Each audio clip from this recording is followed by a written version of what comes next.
Radio Shanghai.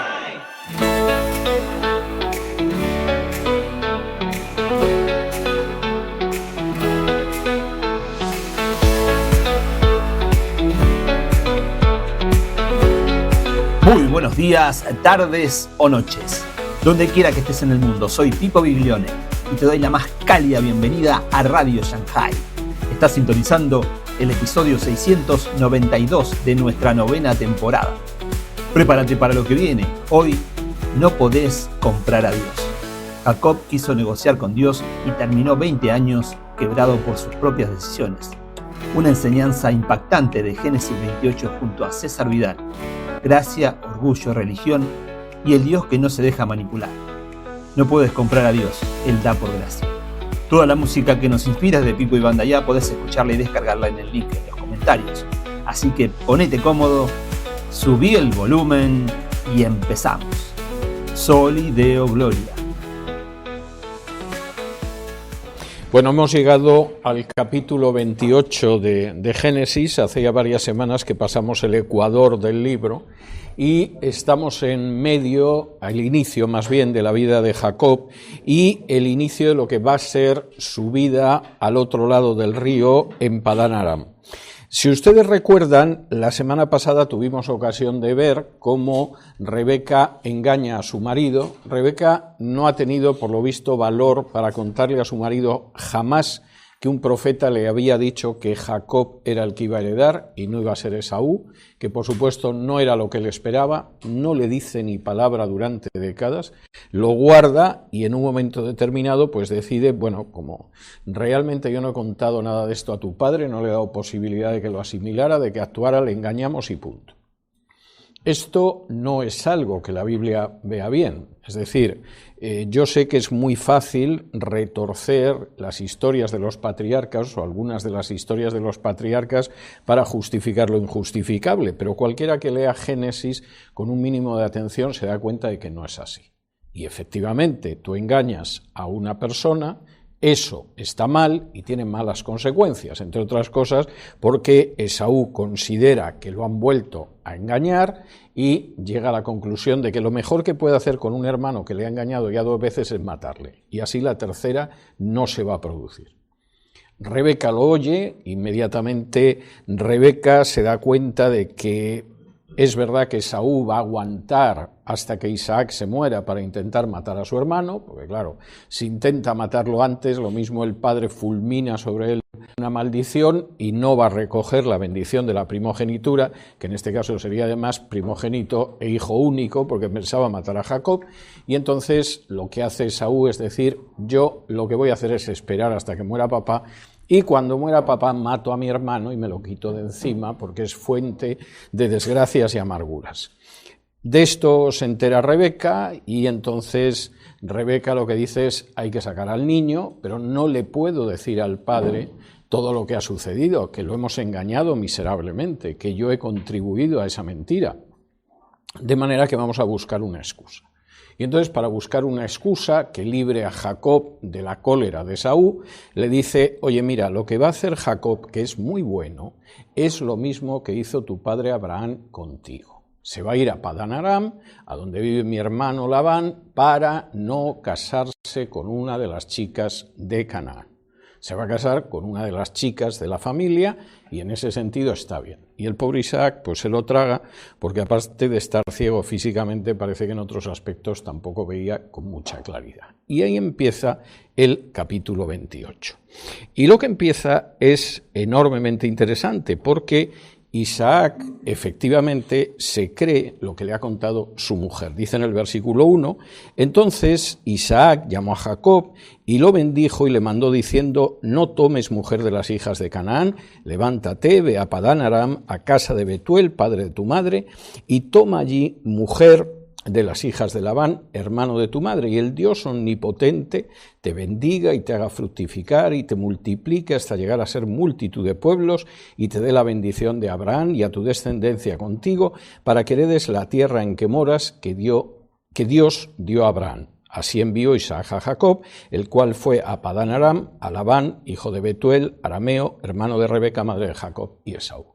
Por supuesto, Isaac se cree lo que le ha contado Rebeca y dice, pues mira, hijo, me parece muy bien lo que haces, a mí no fui yo, tu abuelo Abraham tenía un criado damasceno, que fue el que fue, pero me encontró allí a tu madre, estás haciendo lo que tienes que hacer. Lo cual quiere decir que efectivamente Isaac rechazaba el matrimonio mixto, rechazaba el matrimonio entre una persona que no era moralmente adecuada y una persona que venía de esa estirpe de Abraham, y al mismo tiempo ratifica la bendición y lo manda en la idea de que efectivamente va a encontrar una mujer y volverá enseguida, pues igual que pasó con el mayordomo.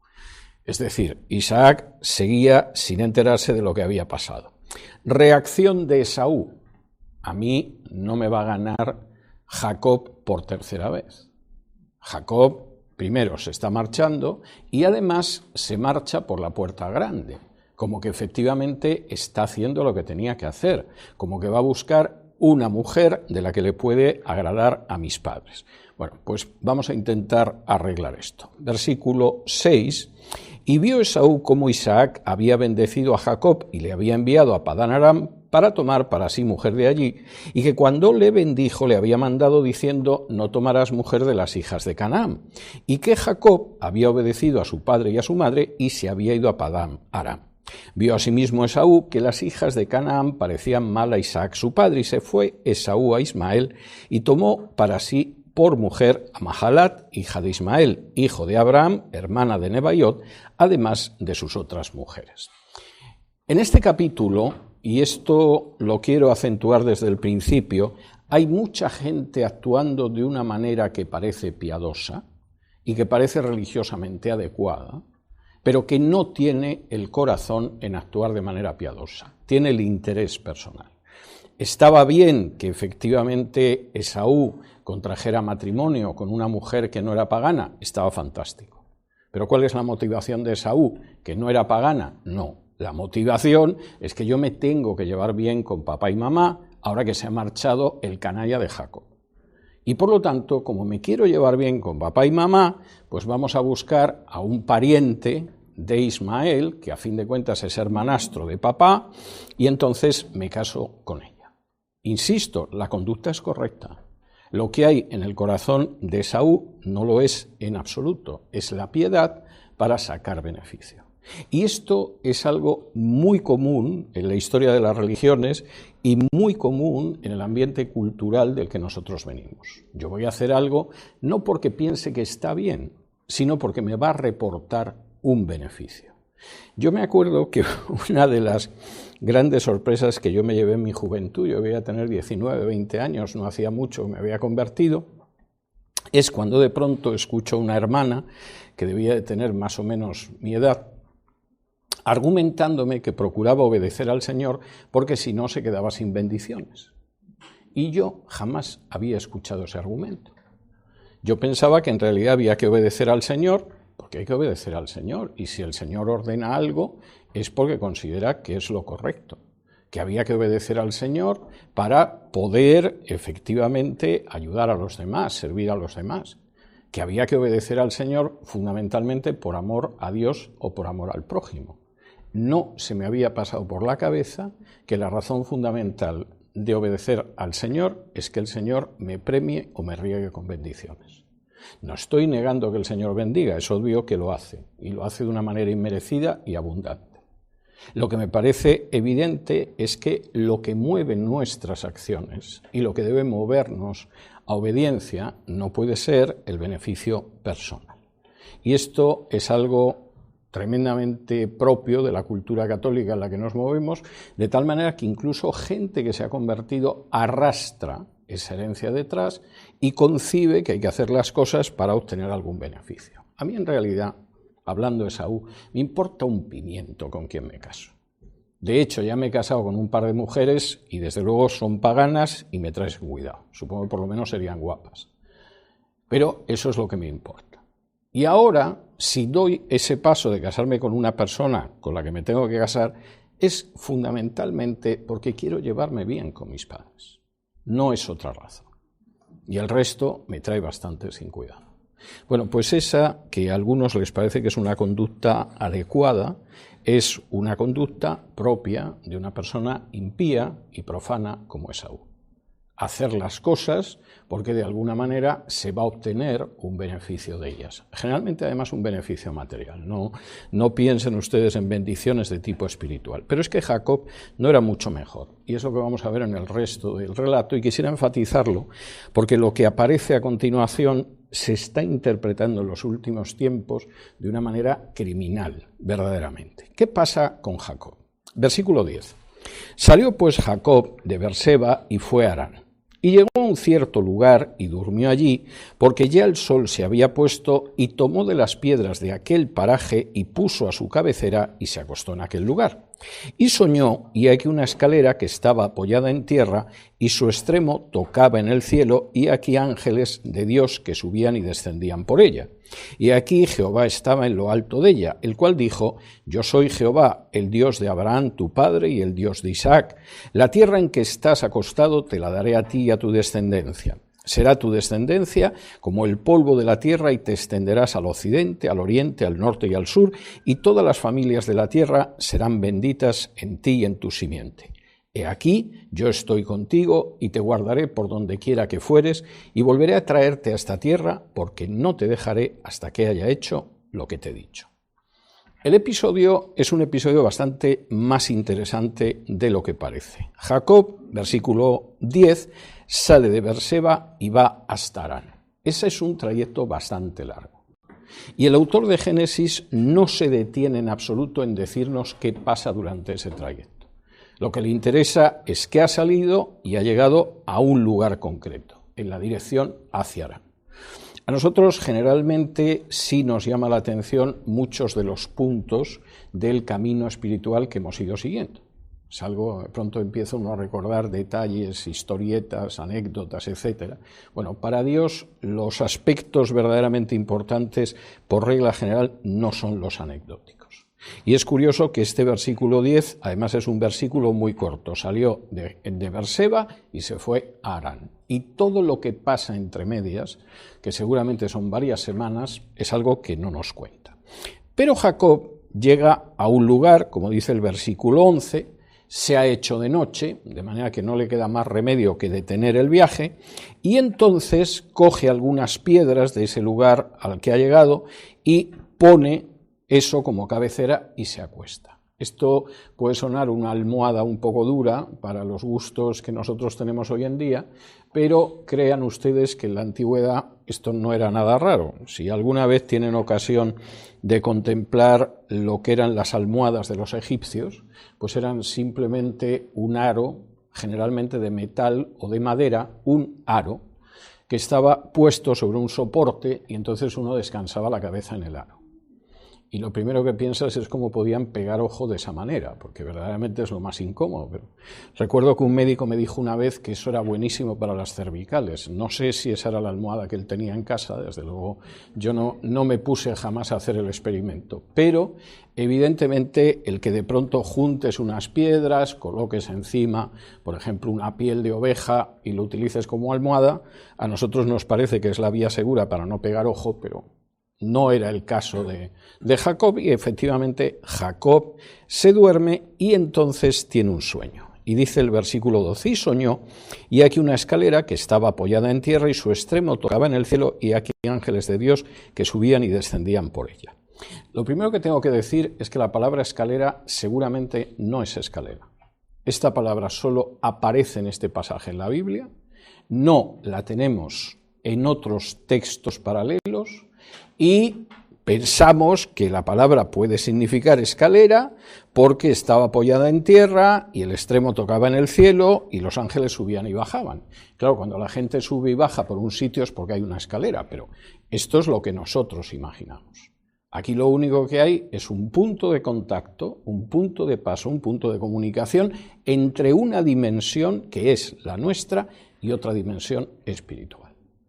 Y ahí es donde en ese momento llega Jacob. Si quieren, háganse ustedes la idea de que es una escalera, en fin, incluso que la escalera tiene un tramo para subir y otro tramo para bajar. Los dibujos que se han hecho de esto son muy notables, pero eso es pura imaginación. Aquí seguramente de lo que estamos hablando no es de una escalera, sino de un acceso a una dimensión que nosotros no vemos, aunque desde esa dimensión sí nos ven. Voy a perder un minuto intentando explicar esto y no sé si lo voy a complicar más. Nosotros vivimos en un universo de 3 dimensiones. Tenemos el alto, el ancho y el largo. Y vemos a la gente dentro de esas 3 dimensiones. Yo veo si son altos, si son más anchos, o si se mueven hacia mí o se separan de mí. Pero imagínense que viviéramos en un mundo de solo 2 dimensiones, que tuviera solamente el ancho y el largo. Sería un mundo como una hoja de papel. Y en ese mundo en el que no veríamos la tercera dimensión, el alto, que sí que la vemos en nuestro mundo de 3 dimensiones, si de pronto alguien tomara a un ser de ese mundo de 2 dimensiones y lo levantara a la tercera dimensión, dejaríamos de verlo. Simplemente ha pasado una dimensión que nosotros no podemos ver. Y como somos seres que solo tenemos 2, como una hoja de papel, si de pronto alguien lo levantara hacia lo alto, habría desaparecido de la vista, aunque si el mundo es de 3 dimensiones está aquí mismo. Es lo que sucede en buena medida con el mundo espiritual. Y a veces las apariciones de ángeles, las comunicaciones de Dios, cómo Dios se puede desplazar, etcétera, etcétera, es porque evidentemente Dios se mueve en más dimensiones de las 3 dimensiones que nosotros percibimos. Y eso implica incluso moverse en el tiempo, cosa que, salvo en novelas de ciencia ficción, ni siquiera podemos imaginar, pero que es así. Y de pronto Jacob llega a un punto donde ve en el sueño el acceso a otra dimensión. Y es una dimensión que comunica el mundo material con el mundo espiritual, donde se mueven los ángeles y donde, bueno, como la palabra no sabemos lo que significa y solo aparece ahí en la Biblia en hebreo, pues vamos a decir que es una escalera o una escala o lo que sea. Más o menos nos lo podemos imaginar. En esa dimensión, versículo 13, en lo más alto estaba Jehová. Jehová, el Dios del pacto. Y Jehová se pone a hablar con Jacob y le dice: yo soy Jehová, el Dios de Abraham tu padre y el Dios de Isaac, la tierra en que estás acostado te la daré a ti y a tu descendencia. A quien estás viendo en el sueño es a Jehová. Por si acaso no te enteras, porque tú, Jacob, muy espiritual, tampoco eres, y lo vamos a ver en lo que queda de capítulo, yo soy el Dios de tu abuelo Abraham y el Dios de tu padre Isaac. Y donde estás ahora durmiendo es algo que te voy a dar a ti y a tu descendencia. Y como ya le dije a tu abuelo Abraham, versículo 14, tu descendencia va a ser enorme, se va a extender y todas las familias de la tierra serán benditas en ti y en tu descendencia. Una referencia al Mesías. Y a continuación, en el versículo 15, le dice algo todavía más sólido. Por si no te has enterado de lo que estoy diciéndote, Jacob, Gine, palabra en hebreo que aquí se traduce como he aquí, pero que se podría traducir como escucha, fíjate, atiende a lo que te voy a decir, porque lo que digo ahora es muy importante. He aquí, yo estoy contigo y te guardaré por donde quiera que fueres y volveré a traerte a esta tierra porque no te dejaré hasta que haya hecho lo que te he dicho. La afirmación de Dios es de una enorme claridad. O sea, fíjate en lo que te voy a decir. Primero, yo estoy contigo. No estás solo, yo estoy contigo. Segundo, yo te voy a guardar. Vayas a donde vayas, yo te voy a guardar. Tercero, yo te voy a traer de regreso a esta tierra y no voy a dejarte hasta que haya hecho lo que te he dicho que voy a hacer. Las garantías de Dios son clarísimas. No le cuenta por qué está donde está. Le podría haber dicho, y por cierto, te has tenido que ir de tu casa porque tanto tú como tu madre sois un par de embusteros. Pero no le echa eso en cara, le dice, yo estoy contigo, te voy a guardar, te voy a volver a traer y no te voy a dejar hasta que cumpla mi propósito. Dios da por gracia. En absoluto Dios le dice, te has portado tan bien, Jacob, que eres un cochino embustero, que por eso te voy a tratar bien. No, yo te voy a tratar bien porque yo adquirí un pacto con tu abuelo Abraham, que he mantenido con tu padre Isaac y que voy a respetar contigo. Y es por pura gracia, no porque tú te lo merezcas. Si tú te merecieras algo, a lo mejor sería que te arrancaran la lengua, porque puesto a mentir, has mentido hasta a tu padre. Pero yo soy fiel y es absolutamente por gracia. Y te voy a guardar. Te voy a guardar no porque te lo merezcas, sino porque yo he hecho un pacto con Abraham. Abraham no hizo el pacto conmigo, yo lo hice con Abraham. Y voy a insistir en este aspecto después, porque hay gente que se cree que puede hacer pactos con Dios, igual que contratas internet. No, es Dios el que hace un pacto con los hombres. Él hace un pacto con Adán y Eva, él hace un pacto con Noé, él hace un pacto con Abraham, hace un pacto con Moisés y el pueblo de Israel. No es al revés. Te voy a traer aquí, porque eso forma parte del pacto, y no te voy a dejar hasta que haya hecho lo que te he dicho. Pero, querido Jacob, y nosotros lo vamos a comprobar en las próximas semanas, vas a estar 20 años fuera de tu tierra. Porque tienes que aprender. Y porque no es posible que recibas lo que tienes que recibir si no has llegado a la madurez suficiente para recibirlo. Y esto hay gente que no lo entiende en el plano espiritual. Pero nuestra inmadurez, o nuestra desobediencia, o nuestra desidia, o nuestro descuido, retrasa el cumplimiento del propósito de Dios para nuestra vida. ¿Y por qué? Pues muy sencillo. Porque de la misma manera que nadie le daría las llaves de un automóvil a un niño de 6 años, aunque el niño parezca que puede mover el volante y todo lo demás, entrégale las llaves de un automóvil a un niño de 6 años y si consigue poner el automóvil en marcha lo estrella. El automóvil puede ser fantástico, puede ser el último modelo de Mercedes que haya, puede tener multitud de prestaciones, etcétera. Pero si no tiene ese conocimiento y esa madurez, habría que ser muy estúpido para dejarle a un niño un automóvil. De la misma manera, tú no puedes recibir esto. Tienes que aprender. ¿Cómo se te va a dar el cumplimiento a la promesa cuando eres un cochino embustero? Cuando te pones de acuerdo con tu madre para engañar a tu padre. Y cuando en estos momentos tú no andas buscando mujer, si se te cruza, estupendo. Lo que vienes es huyendo de las consecuencias de mentir a tu propio padre, que desde luego tu hermano se lo ha tomado muy mal, de forma comprensible. Eso va a llevar 20 años, que vamos a tener ocasión de ver en las próximas semanas. Y hasta que Jacob no llegue a ese punto, es imposible que regrese. No es una persona con un mínimo de madurez como para recibir el cumplimiento de eso. Pero de todas formas, yo te garantizo que por supuesto estoy contigo, que te voy a guardar, que te voy a traer de regreso y que no te voy a dejar hasta haber hecho todo lo que he dicho.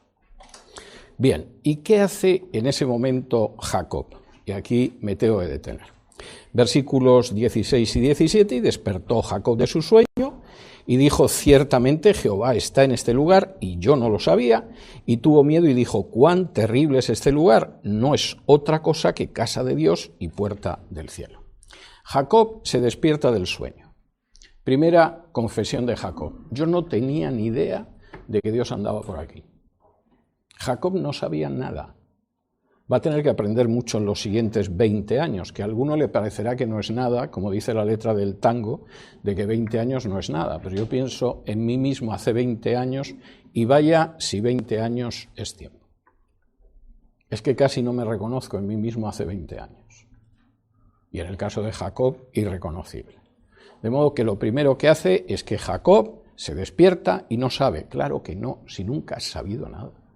Si no hay nada más que ver cómo te has comportado con tu padre, claro que no sabes. Y a continuación, ¿qué viene? Tuvo miedo. Jacob no se despierta y dice, hay que ver lo maravilloso que es Dios y lo que me ha dicho.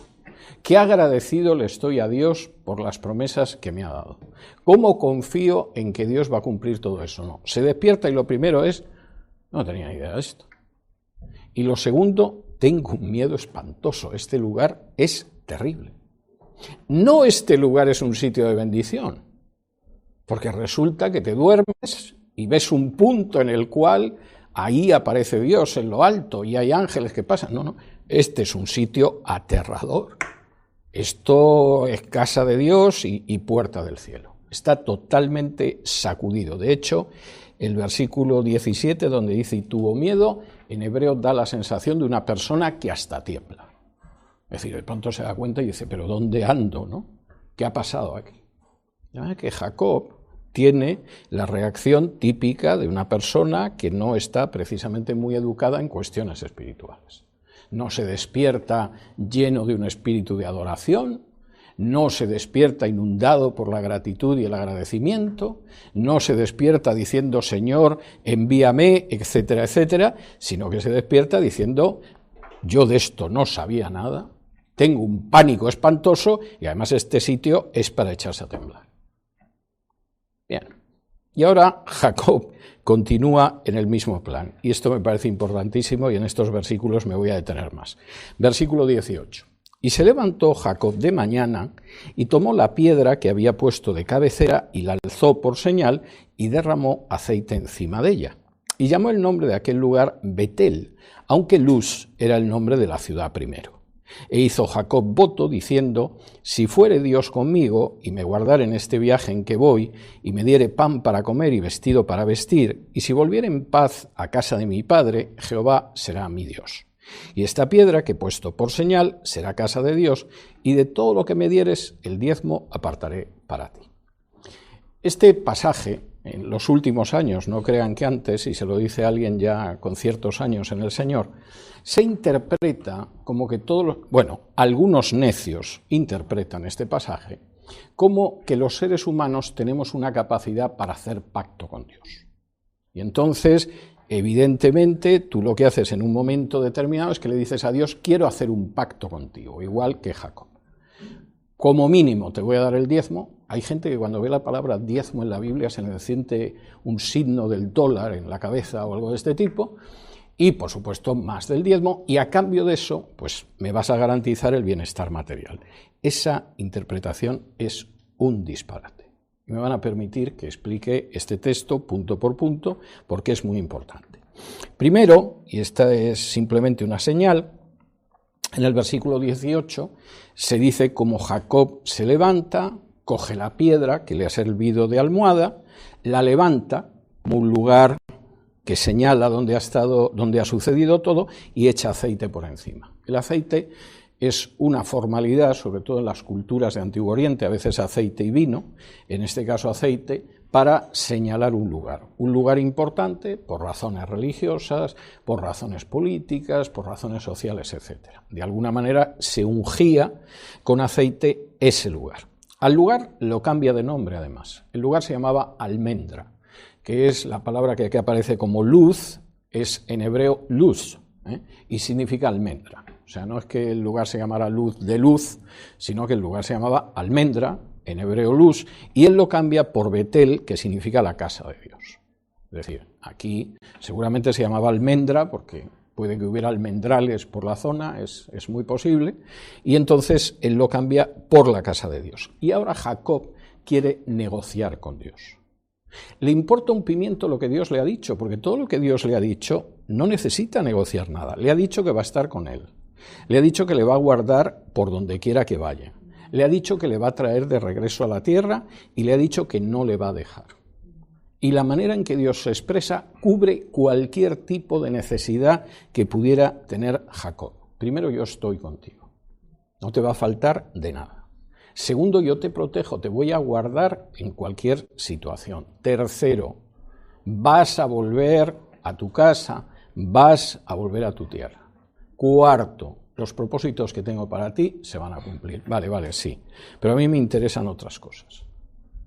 Esto me recuerda a un chiste que voy a resistirme para no contar. Pero, de entrada, Jacob no hace un pacto, hace un voto. Versículo 20, e hizo Jacob voto diciendo, y a continuación lo dice. Hay una diferencia enorme entre un pacto y un voto, y esto hay que aclararlo desde un principio. El pacto es algo que en términos espirituales Dios hace con nosotros. Nosotros nos adherimos, nos sumamos, aceptamos ese pacto. Nunca establecemos las condiciones. Cuando Dios en un momento determinado hace un pacto con Adán y Eva y les dice que no pueden comer del árbol, ellos no se ponen a negociar y le dicen, bueno, pero si hacemos un sacrificio aquí de manzanas, entonces podríamos comer del árbol el primer domingo de cada mes o algo de este tipo. No. Cuando Dios establece un pacto, le establece las condiciones y nosotros las aceptamos y entramos en pacto con Él o no. Y el único pacto vigente en estos momentos para el género humano es el nuevo pacto basado en la sangre de Cristo derramada en la cruz. Y por eso Jesús es muy claro diciendo que esto es el nuevo pacto, que por cierto es algo que vamos a recordar hoy, porque tenemos la Cena del Señor, si no me equivoco, y es algo que en la carta a los Hebreos iremos viendo en las próximas semanas. Cuando el autor de la carta a los Hebreos dice, como estamos en el nuevo pacto, este pacto antiguo, aunque todavía está levantado el templo de Jerusalén, le quedan 2 noticiarios. Os cuesta creerlo, pero de verdad que de este templo no va a quedar piedra sobre piedra, porque ese pacto antiguo ha sido anulado por el nuevo pacto que se basa en la sangre de Cristo. Bueno, Jacob no era muy sobresaliente espiritualmente, pero sabía de sobra que no podía hacer pactos. El pacto es algo que siempre depende de Dios y que nos ofrece, además, de una manera que es por gracia, que no merecemos. Aquí lo que está ofreciendo Jacob es un voto. Es decir, yo te voy a hacer una promesa en mis términos. Y esto es muy típico del paganismo. Yo creo que el primer voto que yo escuché siendo muy niño, quizá yo tenía 6 o 7 años, es cuando descubrí un verano que una prima mía había decidido no comer helado en todo el verano. Cosa que a mí me llamaba mucho la atención, porque uno de los grandes alicientes del verano, como todo el mundo sabe, es que comes helados. Y cuando me interesé sobre por qué mi prima había hecho esto, resulta que había hecho una promesa y a cambio de no comer helado durante todo el verano, Dios iba a hacer que aprobara el inglés. Lo cual es algo verdaderamente notable. Y el pacto es claro. Si no como helado durante este verano, tú vas a hacer que apruebe en septiembre el examen de inglés. Cualquier persona que no se haya vuelto loca del todo intentará saber cuál es la relación entre el helado, el inglés y una niña de 11 o 12 años, pero la mentalidad es esa. Y si curas a mi hijo o si mi hijo encuentra una novia decente o lo que sea, te llevo tantas velas. Si es una enfermedad grave, puedo subir una escalinata hasta el santuario de rodillas. Les estoy citando multitud de ejemplos del culto católico de hoy en día. No les estoy hablando de Babilonia, aunque un babilonio lo hubiera entendido perfectamente. Ayer estaba viendo una serie de televisión con Rosana y de pronto aparecía una señora adorando a una diosa y parecía que estaba rezando a la Virgen María. Solo que era Isis, idéntico, diciéndole las mismas cosas. La madre, la que dispensa gracias, etcétera, etcétera. Era algo verdaderamente notable de ver. Por cierto, serie muy bien documentada sobre la antigua Roma. Y efectivamente, esta es la idea. Yo no es que haga un pacto, es que hago un voto. ¿Y en qué se centra el voto que quiere hacer Jacob? Pues es muy revelador, porque no dice una sola palabra de sus padres. No es, voy a hacer un voto, pero dentro del voto me incluyes que mis pobres padres, Rebeca y Isaac, que además papá está muy mayor y ya está ciego, vas a cuidar de ellos. Ni palabra de los padres. Habla de su hermano Esaú, por el que, en fin, siente cierta misericordia. Si hago este voto, vas a tocar el corazón de Esaú, a ver si nos reconciliamos. La aproximación. Esaú es una bestia pelirroja, en fin, que siga por donde va. ¿Alguna palabra sobre cuestiones espirituales? ¿Me vas a orientar? ¿Me vas a dar luz? ¿Me vas a hacer mejor? Ni se le pasa por la cabeza a Jacob. O sea, esas cosas le traen sin cuidado. Esaú era malo, pero no crean ustedes que Jacob era mucho mejor. Se podía ver que eran gemelillos. Nada de eso, en absoluto.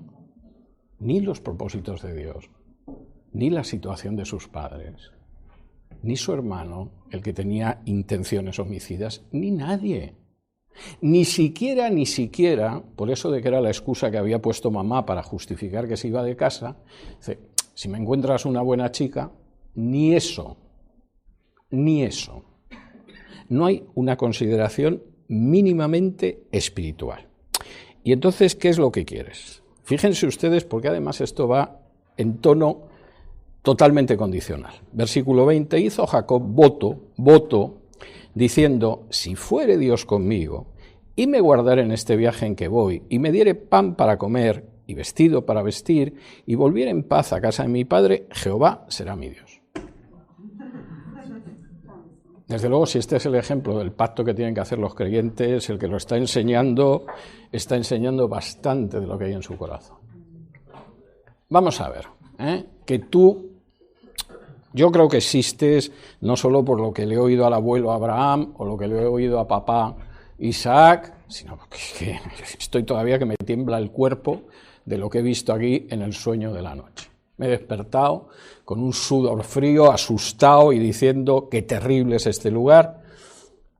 Bueno, si vienes conmigo y en este viaje en el que voy me proporcionas el pan y el vestido, y si consigo al final regresar, vas a ser mi Dios. Oh, Jacob, qué enormemente generoso eres. Es verdaderamente tremendo, pero efectivamente hay gente que lo ve así y que pretende comprar a Dios en términos materiales y que pretende someter a Dios a sus deseos y sus condiciones. Si haces esto, serás mi Dios. Sí, que ya sé yo que te has aparecido y me has dicho todo eso y he visto los ángeles, pero si haces esto, entonces serás mi Dios. Y además, para que quede claro, que conste que yo algo te voy a dar. O sea, tampoco pretendo que me bendigas gratuitamente.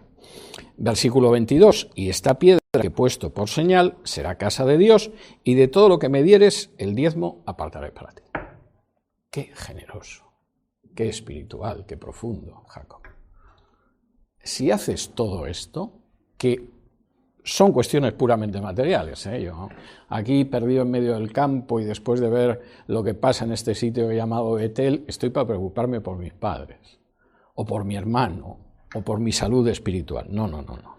Si haces estas cosas y además me garantizas que voy a volver, entonces serás mi Dios. Pero además, para que veas que no soy tan egoísta, no pido solo por pedir, vamos, que me voy a confiar yo a tu gracia, aquí ya he puesto una piedra para que pueda servir de lugar de culto, aquí queda una piedra señalando dónde estoy y además te voy a dar el diezmo.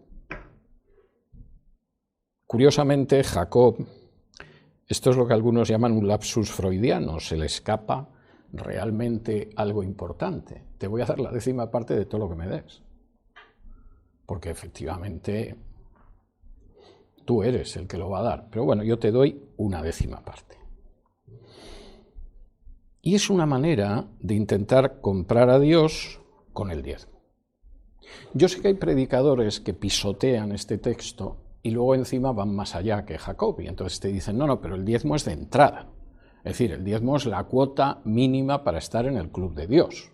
Luego, si quieres recibir alguna bendición, tienes que ir sumando cosas. Eso es meramente la cuota. Esto es como si estar en un club de campo, en un country club, cuesta determinada cuota al mes, pero luego si quieres además montar a caballo y llevar amigos a comer, entonces tienes que pagar algo más. Es esa gente que dice que cree en el Espíritu Santo, pero en realidad cree en el Espíritu tanto. Tanto das, tanto Dios te bendice. O tanto tienes y tanto vales. Y efectivamente aquí Jacob está muy satisfecho porque, oye, si esto sale bien, bien, o como decía un amigo mío, si esto cuela, cuela. Es decir, esto puede ir bastante bien. Bueno, pues ya les adelanto que no va a funcionar. Y no va a funcionar porque a Dios no se le puede comprar. Porque Dios no tiene una relación comercial con nosotros. Porque Dios no es una compañía de seguros en la que tú pagas la prima de seguros, la cuota de seguros, y si le pasa algo a tu automóvil, pues te pagan el garaje. Y pensar que Dios es eso es una blasfemia. Aunque algunos piensen que han descubierto la clave para solucionar todos sus problemas materiales en este mundo. No va a funcionar. Porque ni Dios se deja comprar, no es como los dioses del paganismo, y porque Dios todo lo que nos lo da por gracia, no porque pagamos la cuota. Y desde luego los que pretenden que este pasaje dice lo contrario de lo que dice y que además tenemos la posibilidad de hacerlo, están en medio de una negrura espiritual que asusta. Fíjense si no va a funcionar que Jacob se va a pasar 20 años fuera de casa. Precisamente porque piensa que su propio esfuerzo y el voto que él hace y la manera en que puede liar a Dios, pues esto va a hacer que yo llegue, a lo mejor conozco a la chica, me vuelvo enseguida a mi casa y recibo las bendiciones. 20 años fuera de casa. Hay gente que necesita más años para aprender espiritualmente dónde está. Hay gente que lamentablemente no lo aprende nunca. Y la Biblia dice que cuando llegue delante del Señor será salvo, pero igual que el que escapa de un incendio, ¿no? Que no se puede llevar nada, la casa ardido, porque no ha levantado su vida sobre lo que tenía que levantarla, sino sobre si me das pan para comer y vestido para vestir, y si volviera en paz a casa, te daré el diezmo.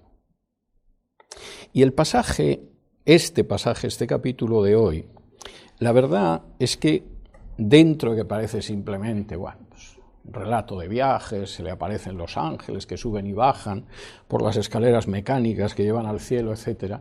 No, el pasaje tiene bastante más aplicación práctica de la que parece. Primera aplicación, que aparece, aunque algunos casi la podrían pasar por alto. El matrimonio, el buen matrimonio, es esencial para vivir delante de Dios. Te puedes quedar soltero. Es una situación ideal para algunas personas, y Pablo fue soltero toda su vida, y Bernabé y otra gente.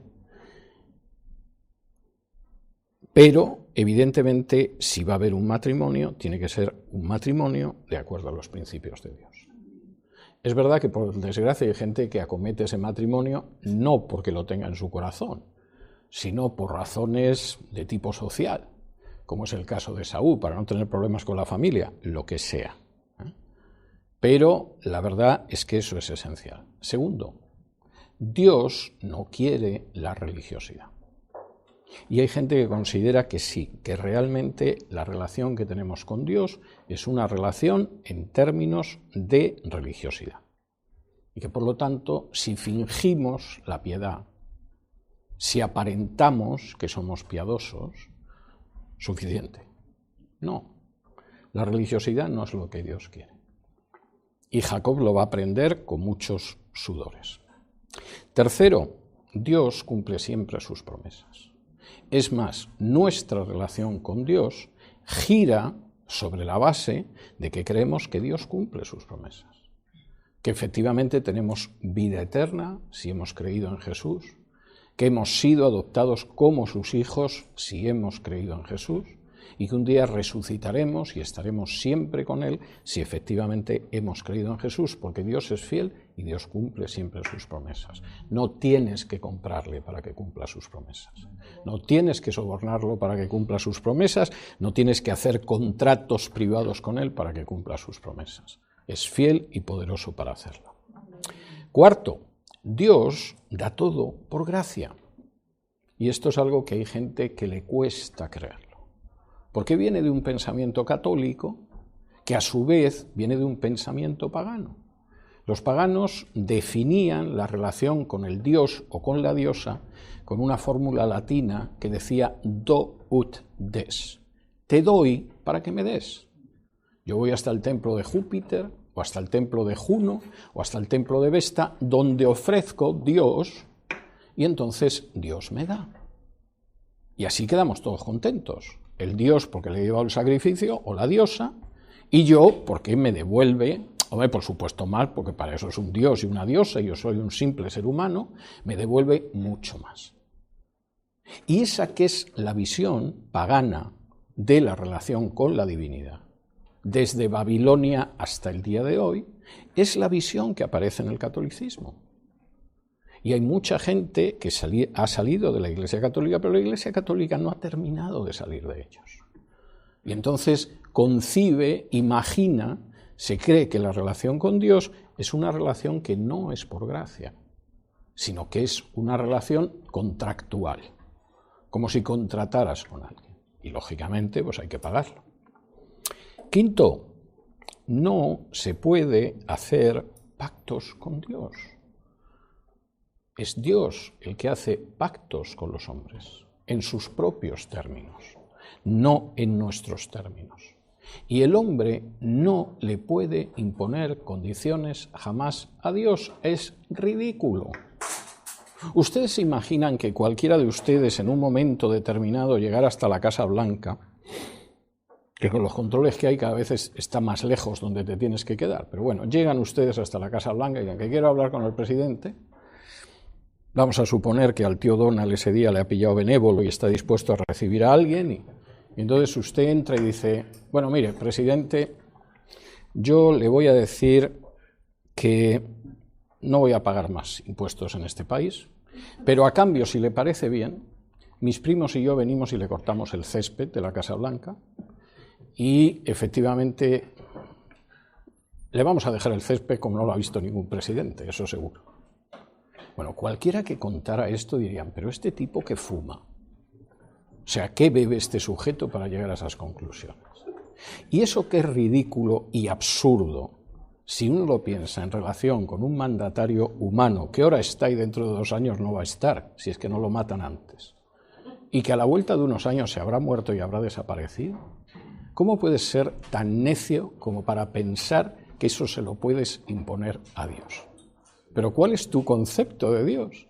¿Qué idea tienes de lo que es Dios? ¿Qué respeto y qué temor de Dios tienes que piensas que puedes imponerle condiciones a Dios y en los términos que tú quieres? Tú no estás en tus cabales, chico. Y esto es algo tremendamente importante. Sexto, la base no solo es que no podemos hacer pactos con Dios e imponerle condiciones y decir, si haces esto, yo te doy lo otro, que es algo ridículo. No sé cómo hay a quien se le puede pasar eso por la cabeza. Sexto, la base de la relación con Dios nunca es material. Nunca es material. Puede tener elementos materiales en ocasiones. Cuando regalamos nuestro tiempo, cuando regalamos los bienes que tenemos, cuando regalamos nuestra ayuda a otra persona, bueno, eso puede tener un elemento material. Pero la base de la relación con Dios jamás es material. El propio Jesús insiste en que busca primero el reino de Dios y su justicia y el resto te será dado por añadidura. La relación con Dios jamás es material. En el paganismo siempre es material. En la Biblia no, porque se basa en una relación que arranca del amor de Dios y de la gracia de Dios, y a la que nosotros diremos sí o no. Pero desde luego no le podemos poner condiciones, ni establecer lo que queremos, ni además imponer lo que nos parece. Y séptimo y último, y esto me parece muy importante, realmente no debería decirlo, pero tal y como están los tiempos, no queda más remedio. A Dios no se le puede comprar. Y no se le puede comprar de la misma manera que no le puedes engañar, y que no le puedes estafar, y que no puedes pretender manipularlo. Hay que ser muy necio para pensar en una cosa así. Pensar que puedes engañar a Dios cuando te presentas delante de Él, cuando Él conoce lo que hay en el fondo de tu corazón mejor que tú mismo. Pensar que puedes manipular a Dios cuando Él sabe lo que hay en el fondo de tu espíritu con más claridad que tú, porque nosotros en muchas ocasiones nos podemos engañar a nosotros mismos. Es ridículo, es absurdo. Y esto es tremendamente importante. Este es un capítulo muy importante. Pero no porque Jacob sea un ejemplo de lo que hay que hacer, sino porque es un ejemplo de lo que no hay que hacer. Y porque vamos a tener ocasión de ver en los siguientes capítulos cómo cuando no se hacen las cosas bien, siempre se pagan las consecuencias. Y no puede ser de otra manera. Porque Dios no nos puede dar las llaves de un Mercedes cuando lo más seguro es que estrellaríamos el Mercedes. Tenemos algunos minutos si tienen alguna pregunta. Sí.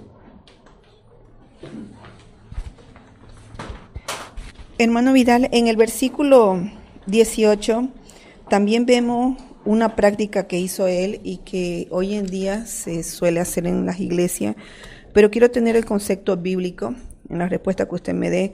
Gente en el día de hoy, para obtener sanidad, santidad o postular alguna jerarquía, pone aceite y dice que traen aceite hasta de Israel. Bíblicamente, ¿cuál sería la respuesta para todo esto? ¿Lo hacen para sanidad, santidad? Vamos a ver, la única referencia que hay de aceite relacionado con la sanidad está en Santiago. No tiene nada que ver con esto, pero por algo donde aparezca el aceite y sanidad unido, ¿no? Si me acompañan a Santiago,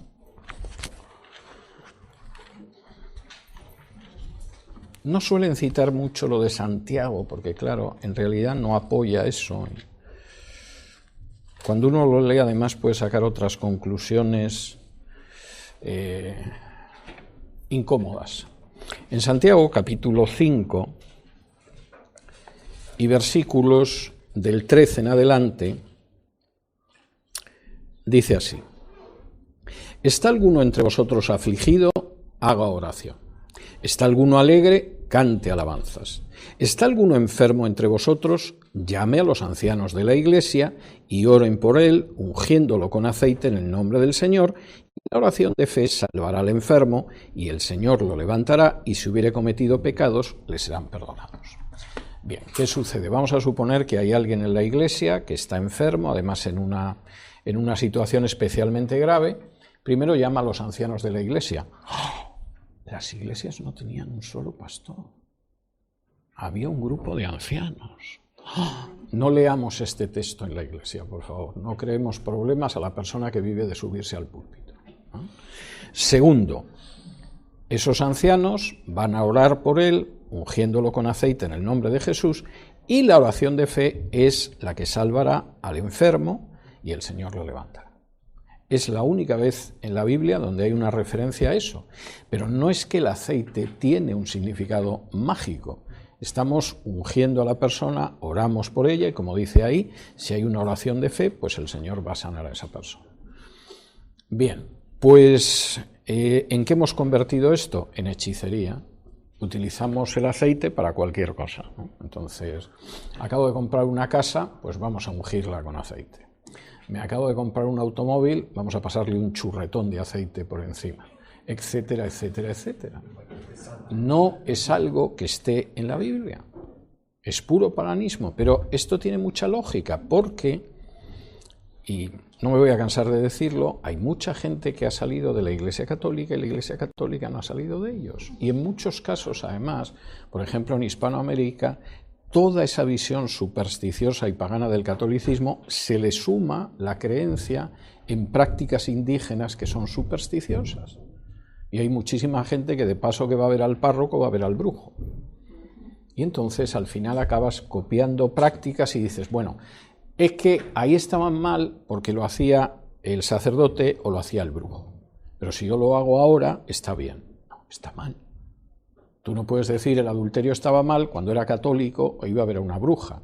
Y ahora que soy creyente el adulterio está estupendo. No, las cosas están mal o están bien. Y no varía el lugar donde lo haces. Entonces no tiene ningún sentido. Aunque, por supuesto, si alguien se pusiera enfermo y llamara al consejo de la iglesia, iríamos y oraríamos por él y lo ungiríamos con aceite. Punto. El único momento en la Biblia donde aparece. Sí, Giovanni. ¿O te estabas estirando? No sé, sí, pensé que querías preguntar.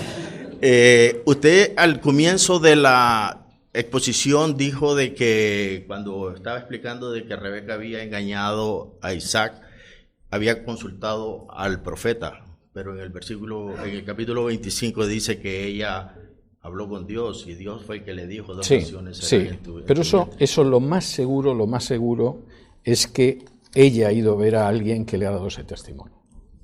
Es decir, vamos a suponer que efectivamente ella estaba orando y en el momento en el que estaba orando, pues lo que pasó es que oyó una revelación o algo de este tipo, pero no tengo la sensación de que fuera así. Es decir, yo la sensación que tengo, porque fíjate hasta qué punto, porque dice en el versículo 22 del capítulo 25, dice, y los hijos luchaban dentro de ella y dijo, si es así, ¿para qué vivo yo? Y fue a consultar a Jehová y le respondió Jehová. Generalmente la expresión ir a consultar a Jehová es ir a consultar a un profeta. Lo vamos a ver sobre todo cuando lleguemos a los libros históricos, en 1 Samuel, etc. Ya. Es lo que suele ser habitual. Ahora, ¿puede ser que el ir a consultar a Jehová fuera que se apartó a orar? No es imposible, no es imposible. Ya. Y la simbología de los ángeles subiendo o bajando a través de la escalera o la dimensión, se podría decir que en efecto es Dios buscándolo a él primero y que puede tener una relación cercana con él, ¿no? A través de los... Se podría decir que eso es lo que la relación, no, pero es que yo no creo que sea un símbolo. Realmente él en el sueño lo que ve es ángeles. Y ángeles que van de un lado a otro. Pero lo que significa es que él puede relacionarse con él. Lo que significa es que Dios desde lo alto se dirige a él.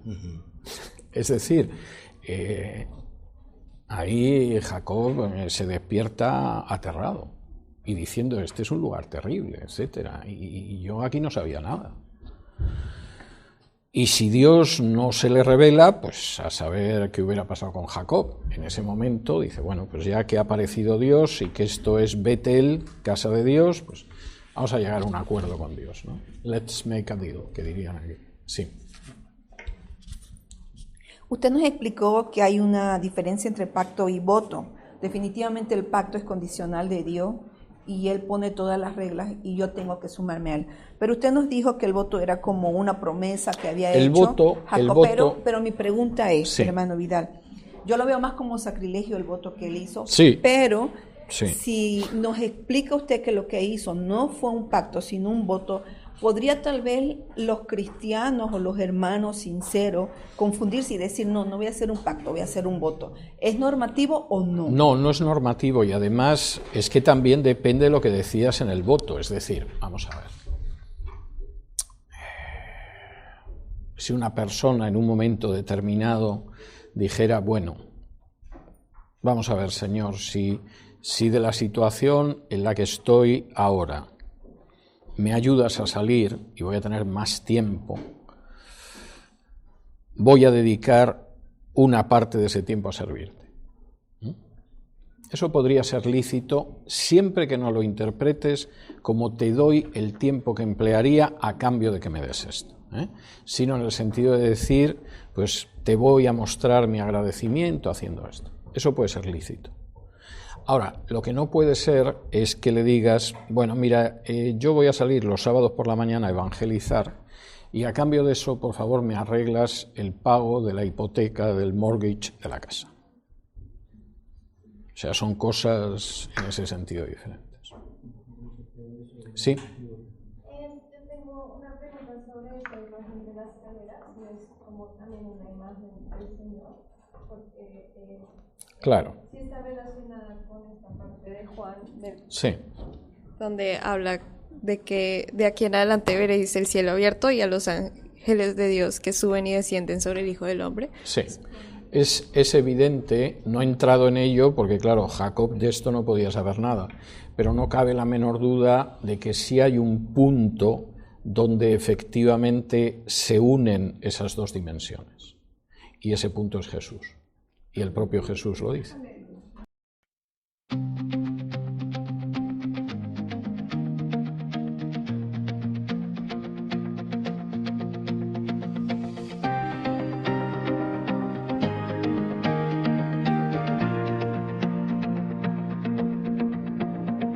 En medio del ruido que quiere taparlo todo,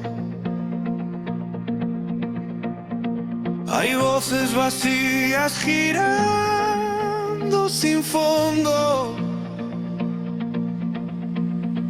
pero algo despierta detrás del silencio, como un fuego ardiendo por dentro del pecho. Palabras que chocan contra la oscuridad, preguntas que nadie se anima a mirar, historias que llevan el peso del cielo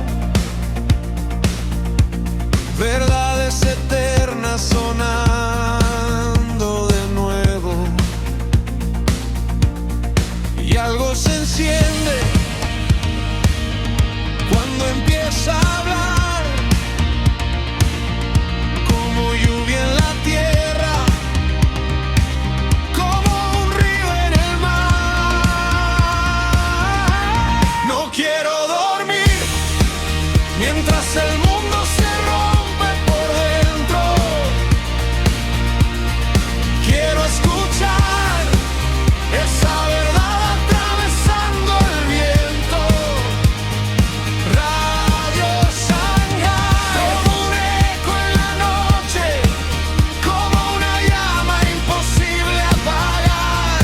Radio Shanghai, cuando todo hace ruido, todavía hay voces que dicen verdad.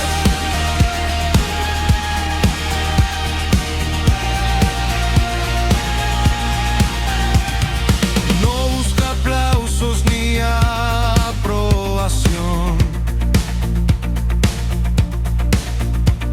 solo encender algo en el corazón,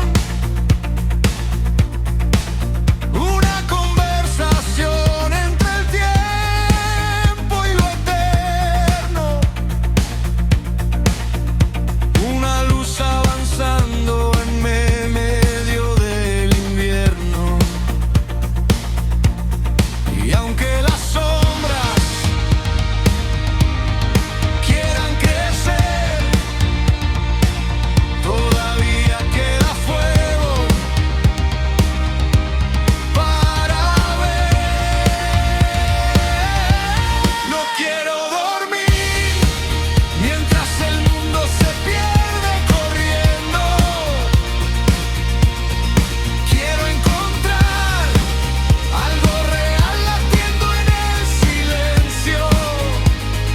Radio Shanghai, como un eco en la noche, como una llama imposible apagar.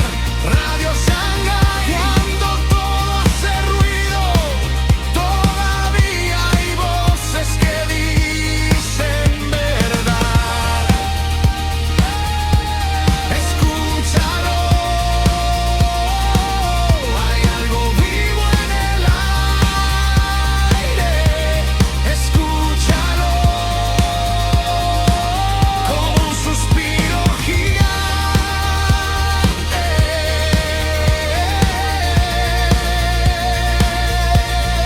Radio Shanghai, más allá del sonido, hay una voz llamando a despertar.